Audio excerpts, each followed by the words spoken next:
Un encuentro con su palabra, porque secase la hierba, marchitase la flor, mas la palabra de Dios permanece para siempre. Con ustedes, el doctor José Ricardo Arias Quintero.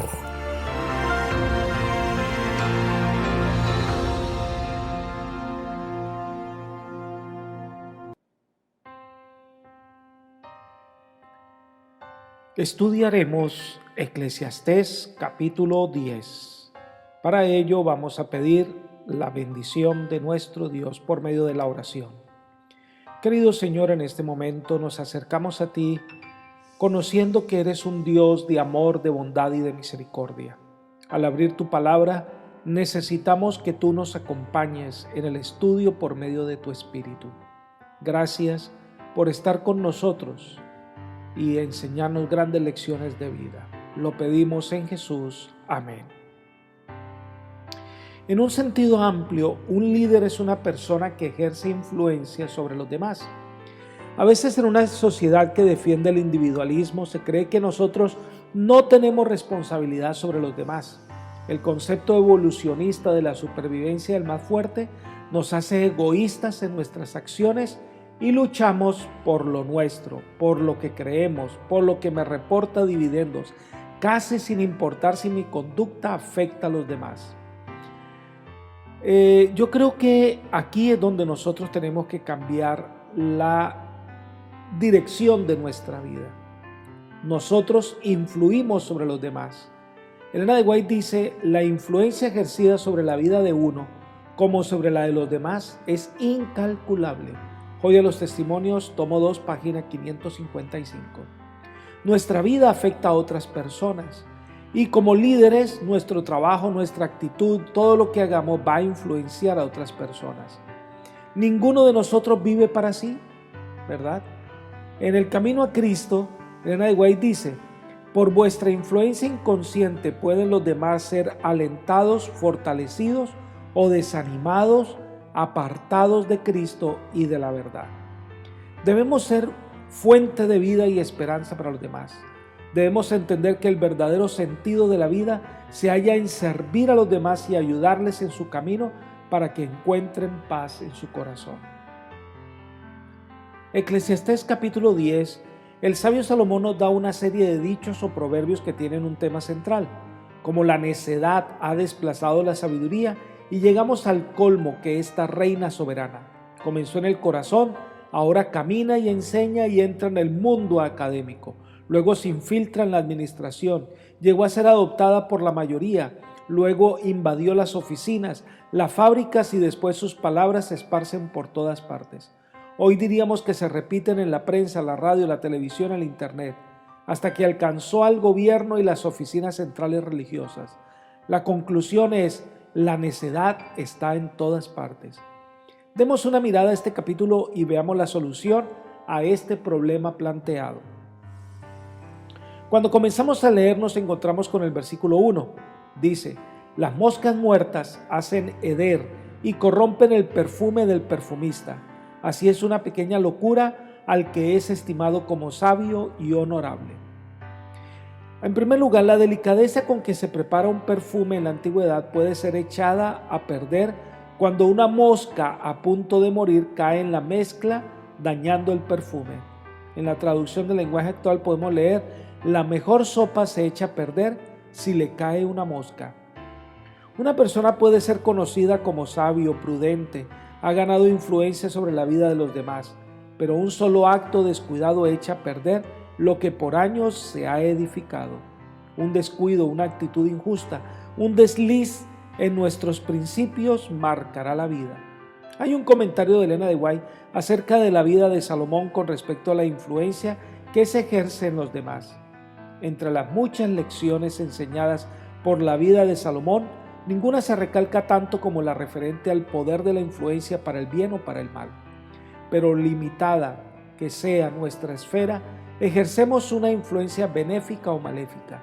Sin que lo sepamos y sin que podamos evitarlo, ella ejerce sobre los demás en bendición o en maldición. Puede ir acompañada de la lobreguez, del descontento, del egoísmo o del veneno mortal de algún pecado que hayamos conservado o puede ir cargada del poder vivificante de la fe, el valor y la esperanza, así como de la suave fragancia del amor. Pero lo seguro es que manifestará su potencia para el bien o para el mal.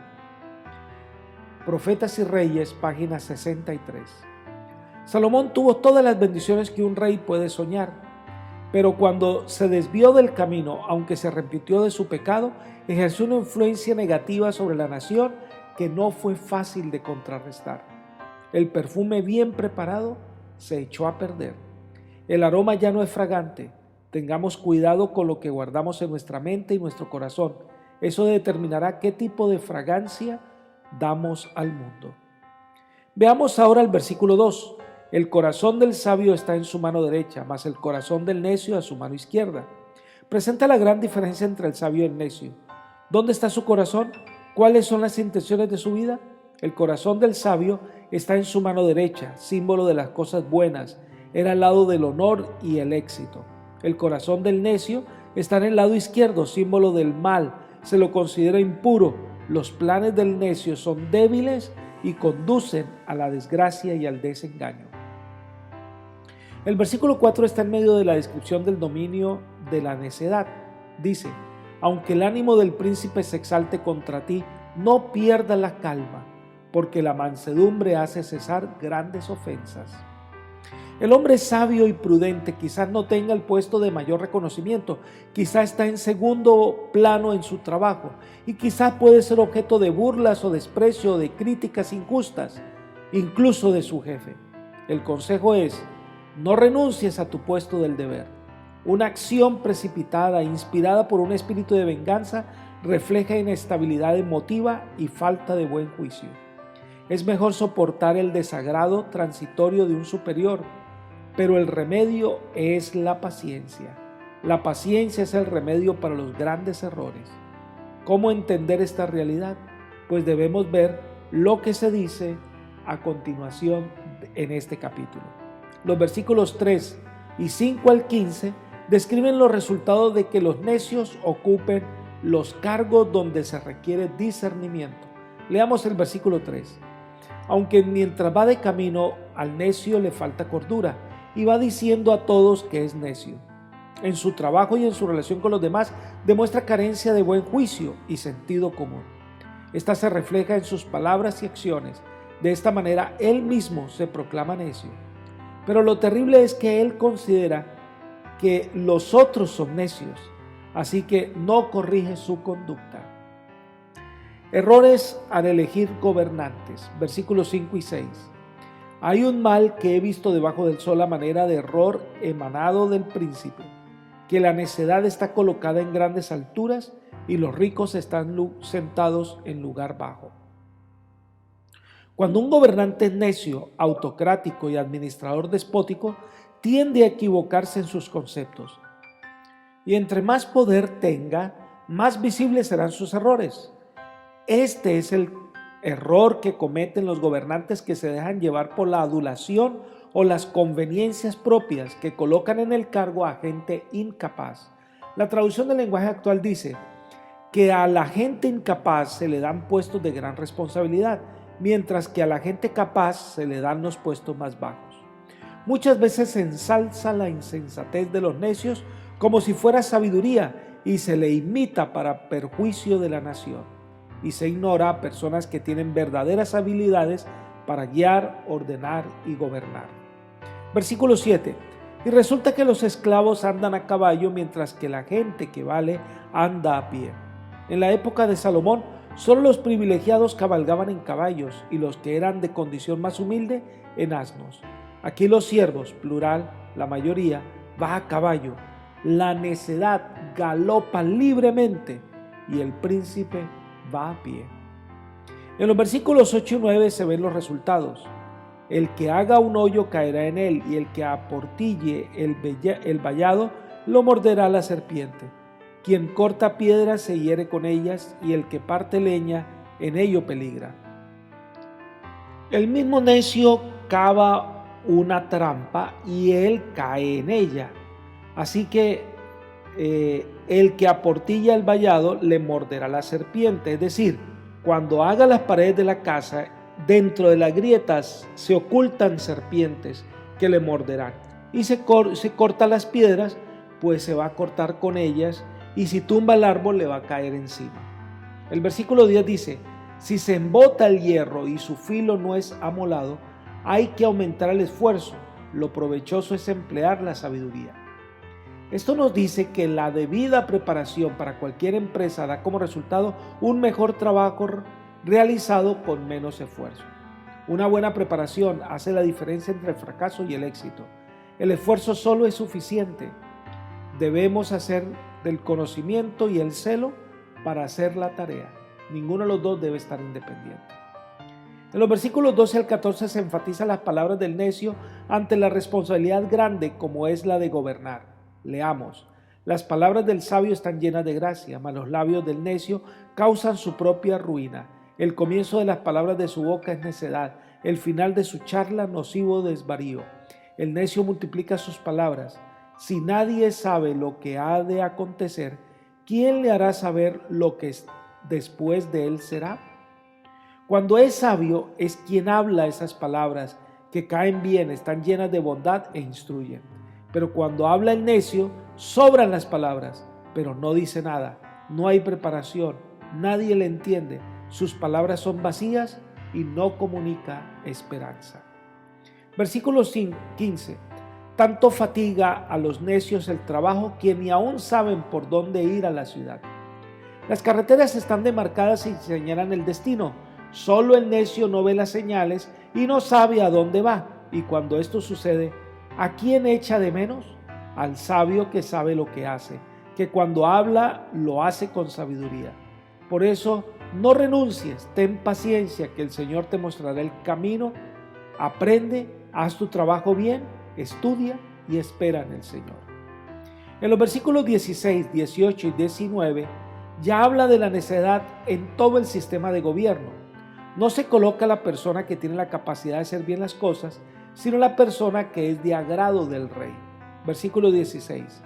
Ay de ti, tierra, cuando tu rey es un muchacho y tus príncipes banquetean desde la mañana. Cuando habla del rey muchacho, no está hablando en contra de la juventud, sino de la inexperiencia de aquel que llega a ser rey sin preparación. Quizás se refiera a alguien que tomó el poder por la fuerza, el siervo que galopa como príncipe.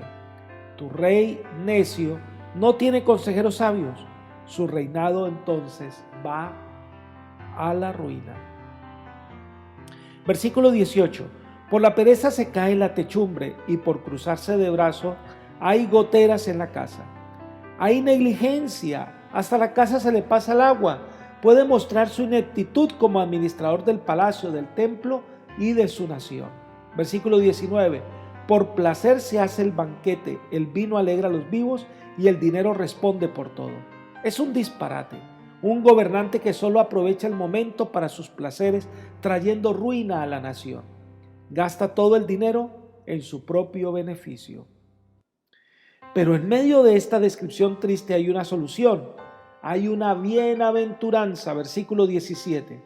Bienaventurada tú, tierra, cuando tu rey es hijo de nobles y tus príncipes comen a su hora para reponer sus fuerzas y no para beber. Aquí hay varias cosas. Número 1, una nación es bendecida por un rey prudente, un rey que se ha preparado para gobernar, un rey justo. Qué contraste con el rey necio. 2, se rodea de personas que son prudentes. Y 3, además nos ofrece un llamado a la temperancia. El rey y sus súbditos deben comer y beber para vivir, y no vivir para comer y beber. Es decir, son consejeros que no permiten que el mal uso de los dones de Dios embote en sus mentes.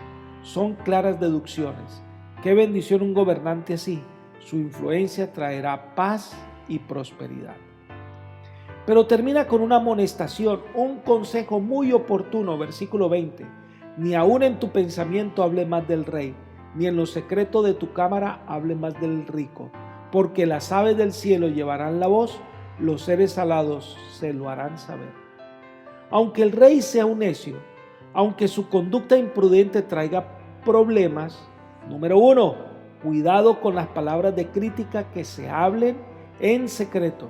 Recuerdo que somos una influencia positiva o negativa para otros. El aparentar que somos siervos fieles y hablar a escondidas, hablar en secreto, no es prudente. Recuerde que los secretos salen a la luz. Jesús dijo: por tanto, todo lo que habéis dicho en tinieblas, a la luz se oirá, y lo que habéis hablado al oído en los aposentos, se proclamará en las azoteas. Lucas capítulo 12, versículo 3. En segundo lugar, ni siquiera los pensamientos. La hipocresía no forma parte de un hombre sabio. Por lo tanto, no alberguemos en nuestro corazón odios ni rencores. Recuerda que estos secretos algún día nos harán actuar de una manera imprudente y nos traerán problemas. Este es un llamado a ser sinceros con nosotros mismos y con los demás. Debemos ser una influencia positiva y salvadora para los demás. Termino con esta cita de Elena de White. Dice: tan frágil, tan ignorante, tan propensa a equivocarse es la naturaleza humana, que cada cual debe ser prudente al valorar a su prójimo. Poco sabemos de la influencia de nuestros actos en la experiencia de los demás. Lo que hacemos o decimos puede parecernos de poca monta, cuando si pudiéramos abrir los ojos, veríamos de ello dependen importantísimos resultados para el bien o para el mal. Libro El Colportor Evangélico, página 200. Nosotros debemos ser aroma de vida para los demás. En un mundo lleno de negativos, de problemas, de injusticias, los hijos de Dios deben ser luz. Deben mostrar de forma práctica los resultados de una vida semejante a la de Jesús. Te invito hoy a que entregues tu vida al Señor de todo corazón. Oramos por ti. Amén.